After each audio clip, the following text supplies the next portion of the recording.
नमस्कार साथियों, आज का जो टॉपिक है वो है टेंस।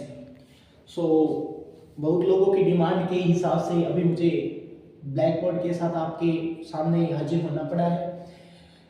टेंस की किसी बच्चे ने मुझे डिमांड करी थी कि सर कोई टेंस की ट्रिक है तो आप बताओ मुझे। तो मैं टेंस की वीडियो लेकर आपके सामने आया हूँ। लगभग 6, 7, 8 या मिनट की वीडियो होगी। अगर ये वीडियो आपको पसंद आती है तो वीडियो को लाइक कीजिएगा। और आई गारंटेड अगर आप इस ट्रिक को फॉलो करोगे तो लगभग 60 या 70% टेंस आपका वो यही क्लियर होने वाला है। आज पढ़ते हैं टेंस के बारे में। सबसे पहले तो टेंस का मतलब क्या होता है। तो टेंस मीन्स काल। काल का मतलब देखो, कोई भी वर्क है, जैसे मान लो कि हमने करा वर्क, तो वर्क बोले तो कार्य। किसी भी कार्य का समय के साथ होना, कोई भी समय है। अब आपको पता है कि समय हम 3 प्रकार से बोल सकते हैं। या तो समय आपका हो सकता है भूतकाल के अंदर, बोले तो पास्ट, और इसके हिसाब से हम बात करें तो दूसरा जो समय आपका हो सकता है वो हो सकता है वर्तमान काल। कौन सा? वर्तमान काल के अंदर जो भी आपका है वो समय हो सकता है, जिसे हम इंग्लिश में क्या बोलते हैं? प्रेजेंट बोलते हैं। और इसके बाद हम बात करेंगे जो तीसरा जो समय होता है हमारा, वो कौन सा होता है? भविष्य। और भविष्य बोले तो फ्यूचर। तो यानी अगर हम बात करें कि कोई भी काम अगर हो रहा है, कोई भी काम अगर हो रहा है वो जिस समय के अंदर हो रहा है, तो वो मिलकर क्या बोलेगा? एक काल की कल्पना को करेगी या फिर काल को बना देगी। ठीक है। हमारा टाइम 3 प्रकार का हो सकता है, और इस टाइम के अंदर हुआ कार्य मिलकर क्या बनाएगा? टेंस को बनाएगा। तो हमारे जो टेंस है वो 3 प्रकार के हो सकते हैं, पास्ट के हिसाब से, प्रेजेंट के हिसाब से और फ्यूचर के हिसाब से। तो ये तो हुई थोड़ी बेसिक जानकारी। अब मेरे द्वारा जो बनाई गई वो ट्रिक है, वो किस प्रकार से आप फॉलो करोगे, उससे पहले आपको क्या करना पड़ेगा कि 2 या 3 मेन मुख्य बातों का और ध्यान रखना पड़ेगा। मैंने यहाँ पर नाम लिखा है सेंटेंस। इस सेंटेंस का क्या मतलब होता है पहले तो वो समझिए। सेंटेंस को हिंदी में बोलते हैं वाक्य। देखिए, सेंटेंस क्या होता है कि 3 चीजों का मिक्सअप होता है। यानी एक होता है आपका सब्जेक्ट, एक होता है सब्जेक्ट को, चलो मैं पूरा लिख देता हूं। एक होता है सब्जेक्ट, एक होता है वर्ब, और एक होता है हमारा ऑब्जेक्ट।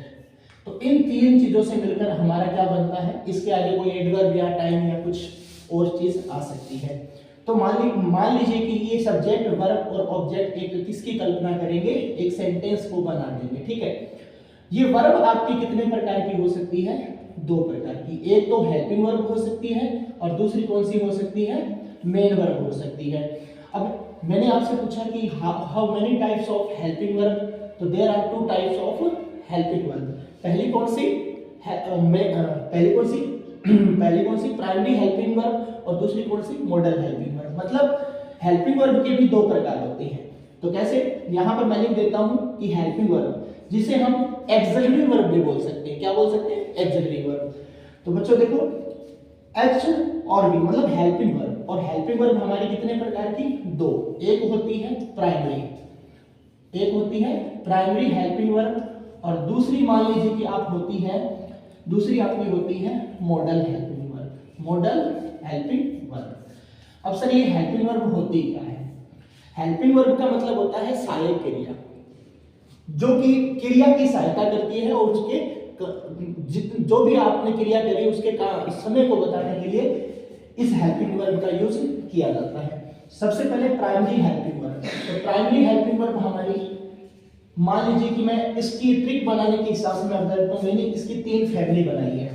तो पहले चलो इस मॉडल को मैं हटा देता हूं यहां से। आपको बस दिमाग में इतना रखना है कि प्राइमरी हेल्पिंग वर्ब ने सर ने पहली हेल्पिंग वर्ब लिख दी। इसके बाद इसकी मैंने ट्रिक बनाई है कि मैंने इसको 3 फैमिली में डिवाइड कर दिया। एक तो डू फैमिली, एक बी फैमिली, और एक कौन सी?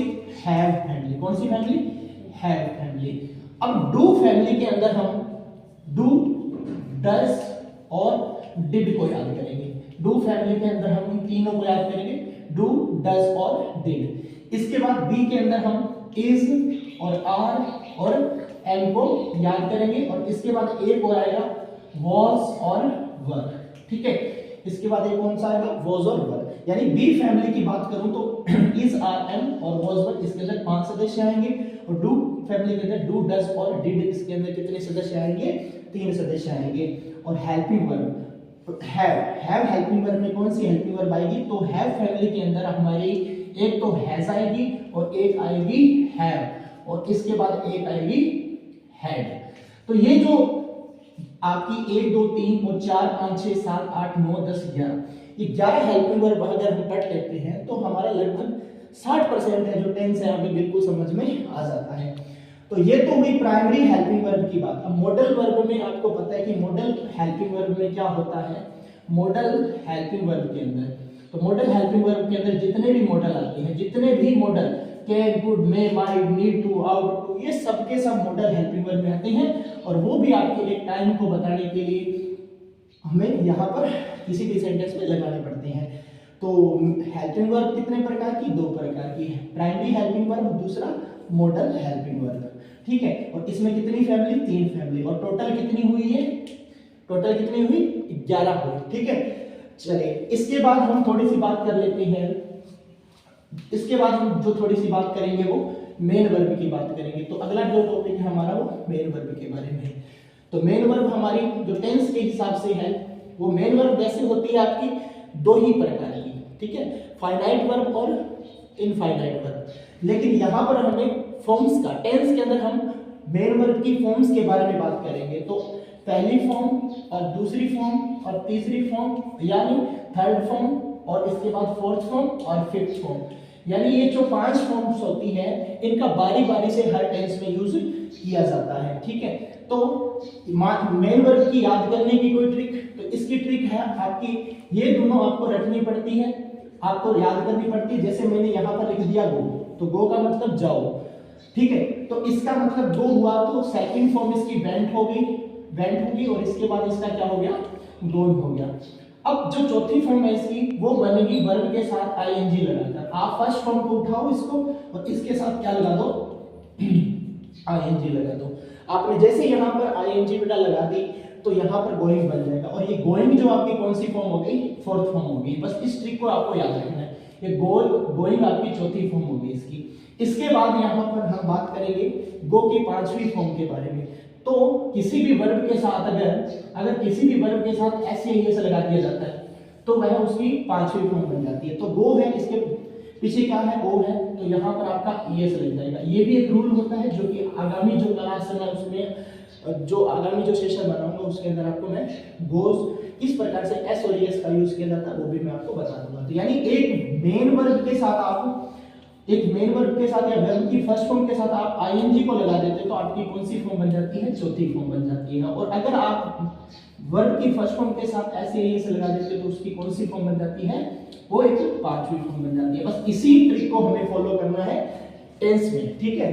अब हम बात करते हैं टेंस की वो ट्रिक जो कि हमें अप्लाई करनी है, और आपको आज के आज ही इसको लगभग 50% क्लियर कर लेना है।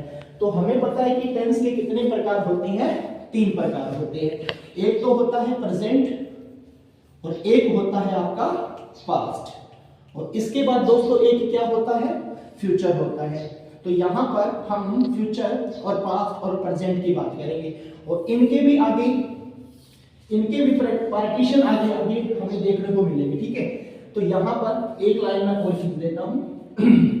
यहाँ पर सबसे पहले सिंपल हम लिख लेते हैं, सिंपल हम, ये एक ट्रिक है दोस्तों, आप एक बार पढ़ के देखिए, बहुत ही ज्यादा इंटरेस्ट आएगा इस ट्रिक को पढ़ने के बाद, ठीक है। और आप खुद कहोगे कि सर हमने 50% लगभग टेंस हमारी क्लियर कर ली है।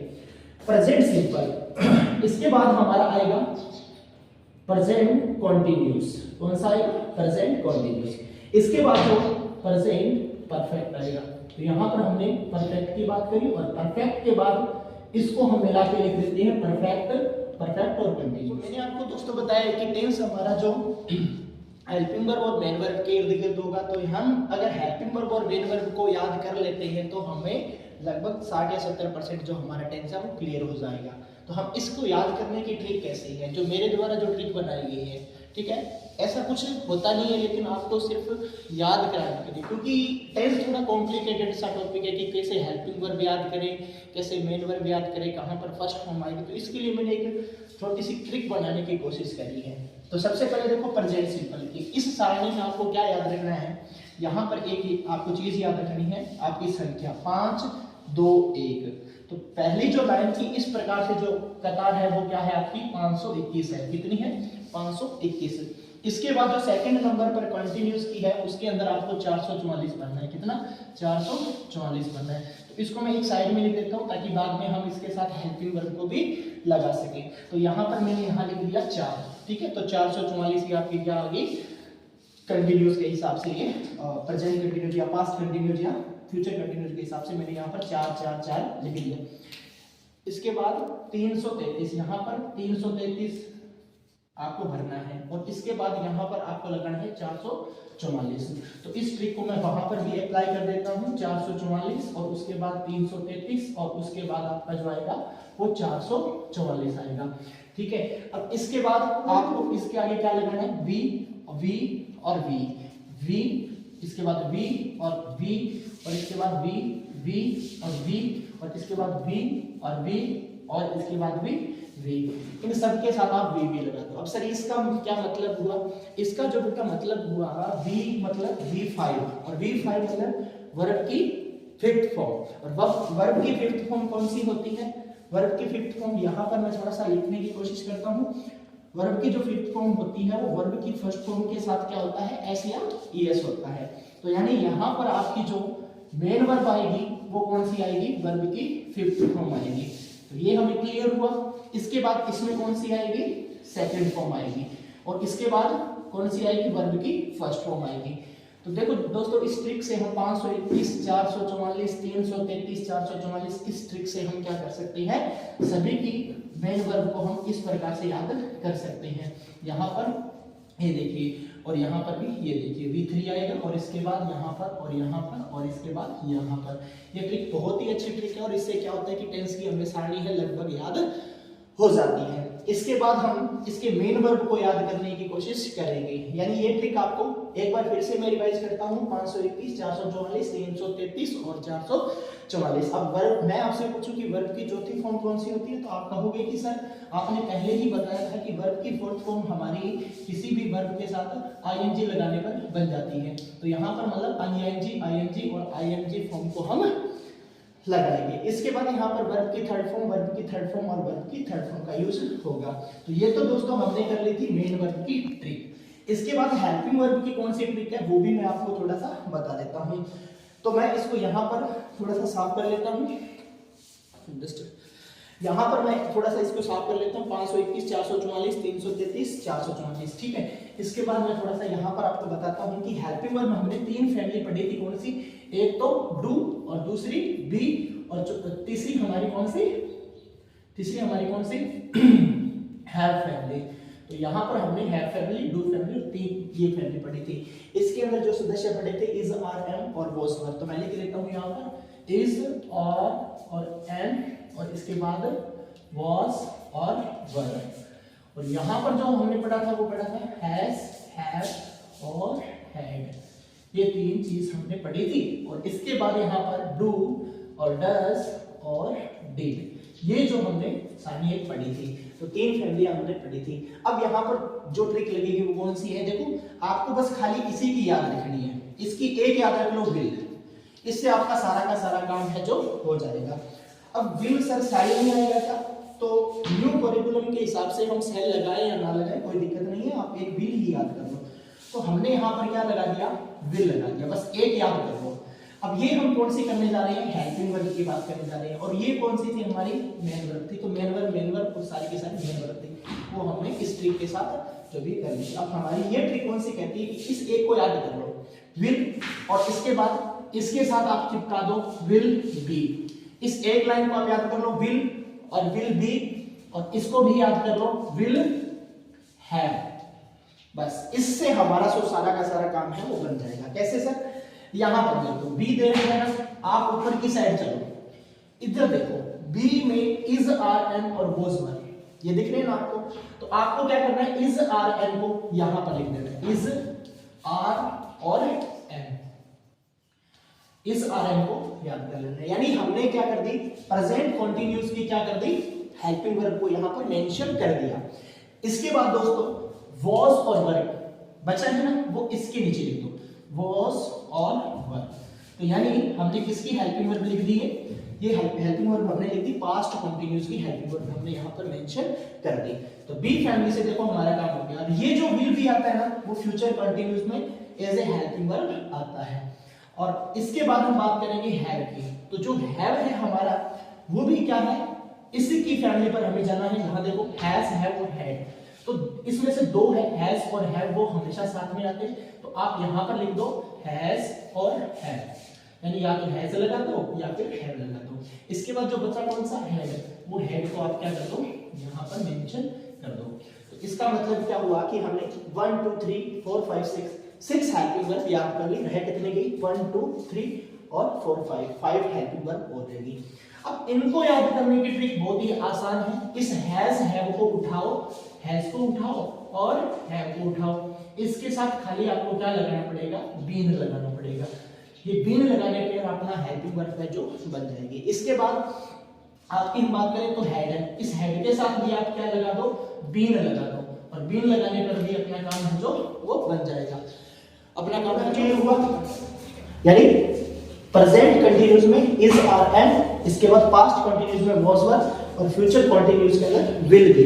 इसके बाद प्रेजेंट परफेक्ट के अंदर हैज, हैव और वर्ब की थर्ड फॉर्म, और पास्ट परफेक्ट के अंदर हैड आएगा, और फ्यूचर परफेक्ट के अंदर विल हैव आएगा। ठीक है, ये आपको अगर दिख नहीं रहा तो मैं थोड़ा सा इसको डार्क कर देता हूं। ठीक है, ये देखिए।